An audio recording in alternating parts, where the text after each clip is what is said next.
રાજકોટના ધોરાજીમાં ટેકાના ભાવે મગફળી ખરીદવા ખેડૂતોએ લગાવી છે રાતથી લાઈન। ટેકાના ભાવે યાર્ડમાં મગફળી વેચવા આવેલા ખેડૂતોએ આ લાઈન લગાવી છે। ટેકાના ભાવ બજારમાં મળતા ભાવથી વધુ હોવાથી ખેડૂતો ખુશ થયા છે।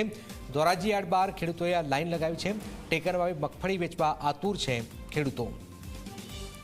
મોડી રાતે ઠંડી અને ઠંડીમાં આ ખેડૂત જ સહન કરી શકે છે। આપ જોઈ રહ્યા છો ધોરાજી યાર્ડ બહાર ખેડૂતોએ આ લાઈન લગાવી છે।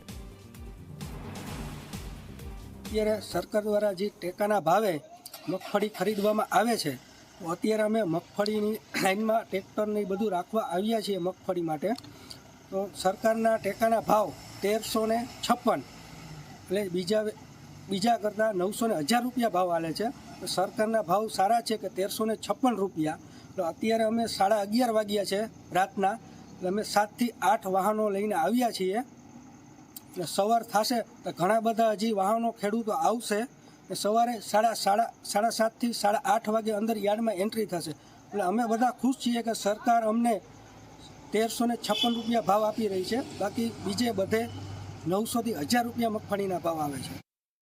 ધોરાજી માર્કેટિંગ યાર્ડમાં મગફળી લઈને સીસીઆઈમાં નાખવા માટે સરકારના ટેકાના ભાવમાં 1356 રૂપિયા ભાવ મળે છે। મગફળી લઈને આવ્યા છે નાખવા માટે। શું કહેશો, લાંબી લાઈનો આખી રાતે રહેવું પડશે? લાઈનમાં તો રહેવા માટે સવારે વહેલો વારો આવી જાય, એ માટે અમે વહેલા આવી ગયા છીએ। વહેલો વારો 8 વાગ્યામાં ચાલુ થઈ જાય। શું કહેશો, કેવા ખુશ છો આ ભાવથી? સારા ભાવ મળે છે છૂટક બજાર કરતાં।